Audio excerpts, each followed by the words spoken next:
Nouveau journal sur la radio-télévision Sauti à Kindu. Tout de suite, la page sommaire. Les habitants du bloc Ngwangwata dans les quartiers Basoko en commune de Kasuku lancent NSOS concernant la montée des eaux du fleuve Congo qui oblige une bonne partie de la population de ces coins de la ville de Kindu d'abandonner leur habitation. Ces derniers vivent dans des familles d'accueil dans des conditions peu confortables, a fait savoir le chef de ces blocs, Rachidi Ramazani, que vous allez suivre dans ce journal lors d'une interview accordée à la RTSK. Le mouvement citoyen connu constate avec amertume le faux pas effectué par la nouvelle équipe de l'Assemblée provinciale du Maniema qui se lance dans les antivalaires purs que dans le passé, selon ce mouvement citoyen. Dans une déclaration à la presse, son responsable fait savoir que l'Assemblée provinciale du Maniema est en train de glisser vers sa rupture avec le peuple pour une allégeance extrême à des mentors politiques. Dans ce journal, vous allez suivre Awazine Ngomele. Et puis le directeur de cabinet du vice-premier ministre et ministre de l'Intérieur a procédé le mardi 5 mars 2024 à Kinshasa à la remise officielle des clés de nouvelles Jeep aux généraux de la police nationale congolaise. C'est tout pour l'essentiel de ce journal. Mesdames, Messieurs, bienvenue à vous.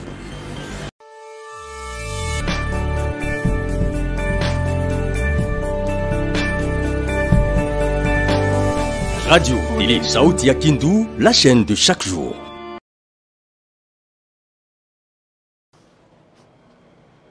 Merci de nous suivre à Kindu, tout comme dans les restes de la province du Maniema sur la fréquence 500.25. On commence tout de suite avec cette information annoncée au début de ce journal. Les habitants du bloc Ngwangwata dans les quartiers Basoko en commune de Kasuku lancent un SOS concernant la montée des eaux du fleuve Congo qui oblige une bonne partie de la population de ce coin de la ville de Kindu d'abandonner leurs habitations. Ces derniers vivent dans des familles d'accueil dans des conditions peu confortables, a fait savoir le chef de ce bloc, Rachidi Ramazani, lors d'une interview accordée à la RTSK. On l'écoute. Maji ni programu ya Mungu. Wakati inayala, watu wanakuja tandre kama maji inaweza kuwakuta kule kwenye wanakuwa. Samai tunasikia inafika mpaka kwenye wakaaji wanakuwa na watu wanajiplase wanaenda wanapanga kwa nyumba yenye ya kulipia makuta kwa watu ndio maana unakuta sisi wote kwa wenye kusimama kwa ajili ya maji. Maisha nguvu sana ya kwenda nalipia kwa nyumba zingine na pesa hawana, lakini kwa nguvu ya Mungu wale wa ndugu wao wanawasaidia, ile tunaita familia yake, wanawasaidia kidogo ile makuta watakuwa nayo.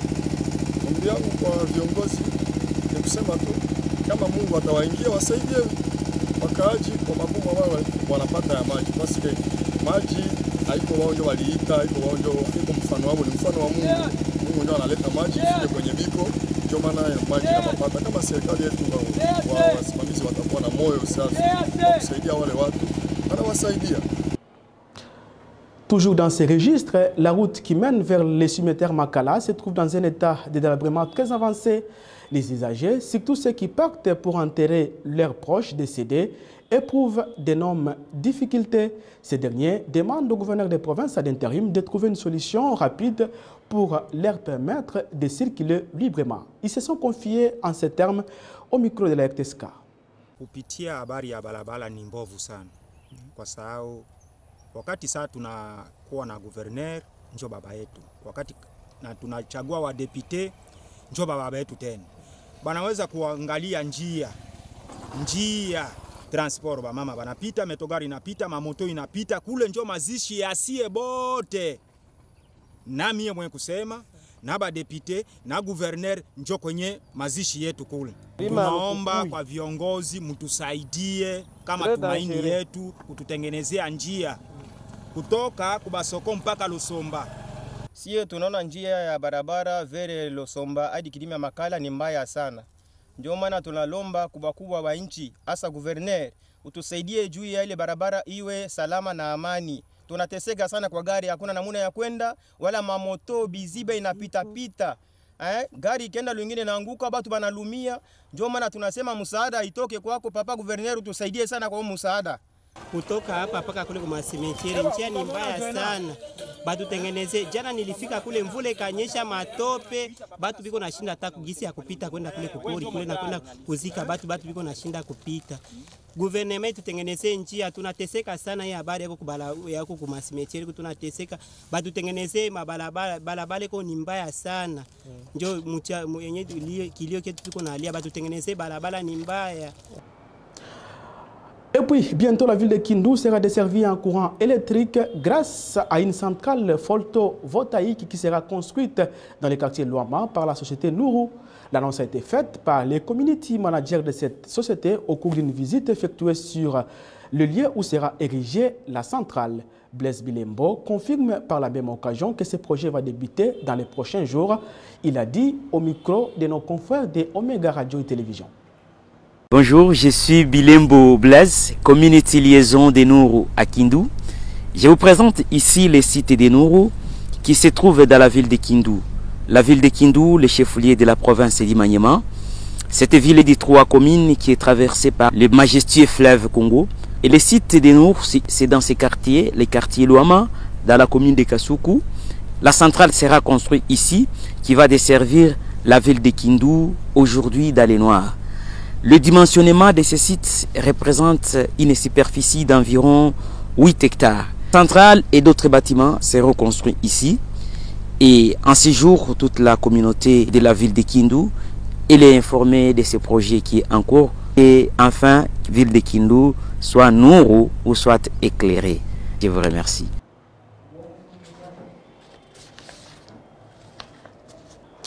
Vous l'avez également noté au début de ce journal, le mouvement citoyen inconnu constate avec amertume le faux pas effectué par la nouvelle équipe de l'Assemblée provinciale du Maniema qui se lance dans les antivalaires pire que dans le passé selon ces mouvements citoyens. Dans une déclaration à la presse, son responsable fait savoir que l'Assemblée provinciale du Maniema est en train de glisser vers sa rupture avec le peuple pour une allégeance extrême à des mentors politiques. On écoute à ce sujet Nengo Meme dans cet extrait choisi par la rédaction de la RTSK.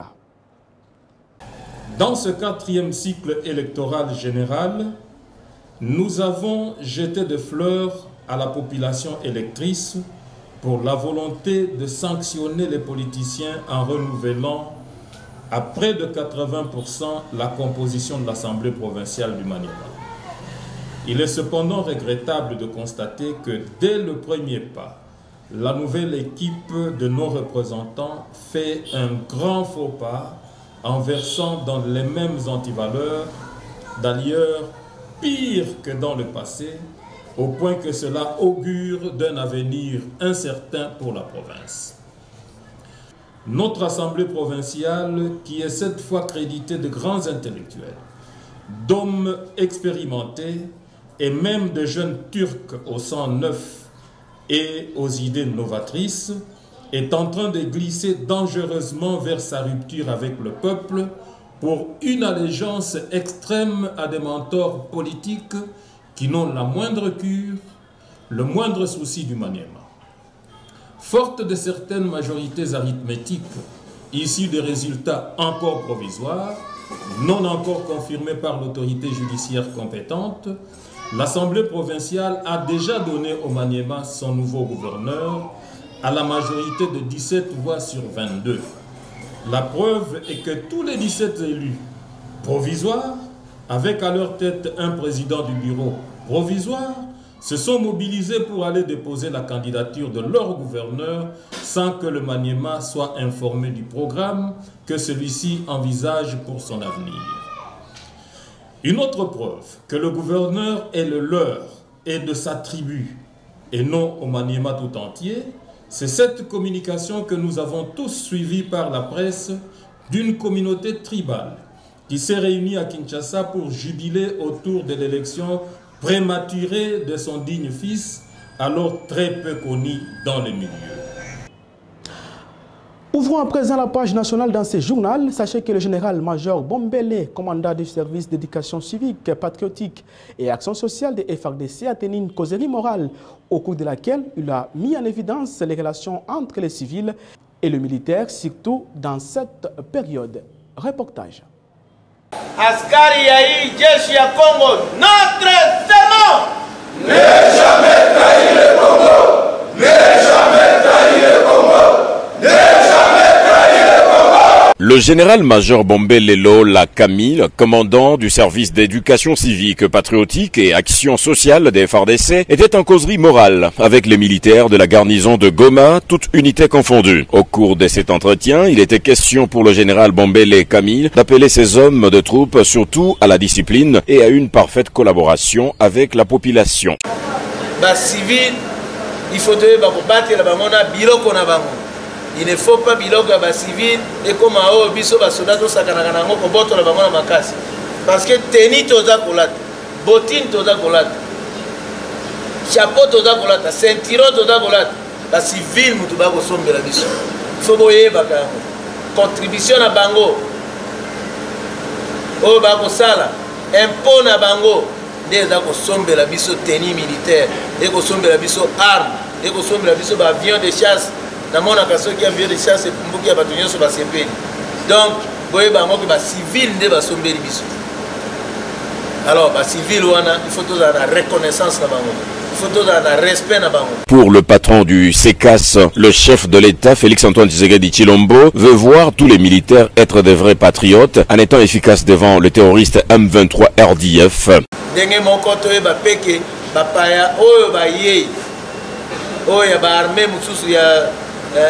Afrique australe bazaliao toyeba ko vivre bien na bango toza na bango kitoko toyeba ko lakisa bango ke toza ba soldats disciplinés teni na biso ezala exemplaire ba unité il faut koyeba ke unité nyonso ya Congo ezali unité ya FARDC ata tokesani na bilamba ya kolata tozali biso nso unité moko awa toza na front mokonzi aza commandant des opérations des motos akopesa biso mitindo poto eba kosala oyo nyonso akosenga biso naza ko insister makambo ya ba traître baza na kati na biso ba sodo toza patriote te toyokani.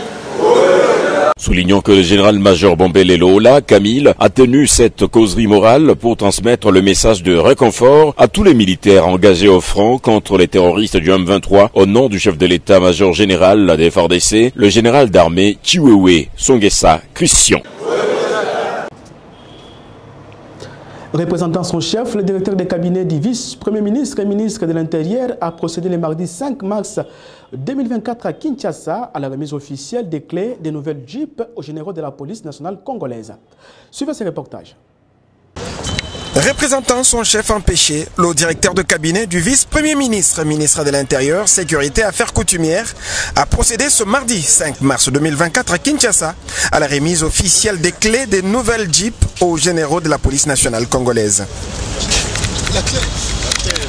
Au total, 38 Jeeps ont été réceptionnés par le général Achille Nzomono, directeur de la logistique de la police nationale congolaise, au nom du commissaire général de la police. Une action posée pour faciliter la mobilité des responsables de la police dans le cadre de l'exercice de leurs fonctions. Je voudrais, au nom du vice-premier ministre, ministre de l'Intérieur, Sécurité et Affaires coutumières, vous remettre ces clés. Les clés sont destinés aux différentes jeeps qui ont été mises à la disposition des généraux, des véhicules de fonction pour vous permettre de mobiliser autour des responsabilités qui sont les vôtres. D'après Norbert Yamba, directeur de cabinet du vice-premier ministre et ministre de l'Intérieur, ceci constitue un premier lot. Les autres responsables de la police nationale congolaise seront également servis dans les tout prochains jours. Je voudrais insister pour dire que cette première remise ne constitue pas la fin du processus, c'est peut-être le début. Bientôt, dans un délai relativement court, nous aurons encore d'autres véhicules qui devront être donnés à la police. Vous avez la responsabilité au nom du commissaire général de la police que vous représentez, d'amener ce message pour dire que c'est un premier lot, ça ne s'arrête pas là, il y aura un deuxième lot, et c'est ce qui va permettre les dispatchs de tous ceux qui en ont, qui sont bénéficiaires. Les bénéficiaires qui ont salué ce geste du vice-premier ministre et ministre de l'Intérieur et Sécurité ont été invités par le directeur de cabinet du vice-premier ministre, Peter Kazadi, à faire bon usage de ces véhicules. Nous vous remercions. Et en ce qui concerne la protection de ces véhicules, j'aimerais vous faire savoir que nous sommes de grands responsables et de grandes autorités. De ce quoi-là, ne vous posez même pas de questions. Merci de tout cœur. Merci. Signalons par ailleurs que cette action salvatrice est un signal fort lancé par l'actuel patron de la territoriale congolaise à tous ses détracteurs qui se livrent à de messes noires contre sa personne. Peter Kazadi reste concentré sur la mission régalienne lui confiée par le président de la République, Félix-Antoine Tshisekedi. Il s'y est dénoté que cette action intervient après notamment la remise par Peter Kazadi à la police nationale congolaise des équipements pimpants neufs, ce qui dénote du respect de biens publics et qui témoigne de la volonté de l'autorité de revêtir la police nationale congolaise de sa plus belle robe. On ne les dira jamais assez, ceci ne fait que renforcer les bilans déjà jugés positifs de Peter Kazadi à la tête de la vice-primature de l'Intérieur il y a moins d'une année. Ce qui fait justement sa différence avec ses prédécesseurs. C'est par ici que nous arrivons au terme de ce journal. Merci à toute l'équipe de la RTSK qui m'a aidé à vous préparer ce journal. On se retrouve le samedi prochain pour un nouveau journal sur la radio-télévision Sauti ya Kindu. D'ici là, portez-vous bien. Au revoir.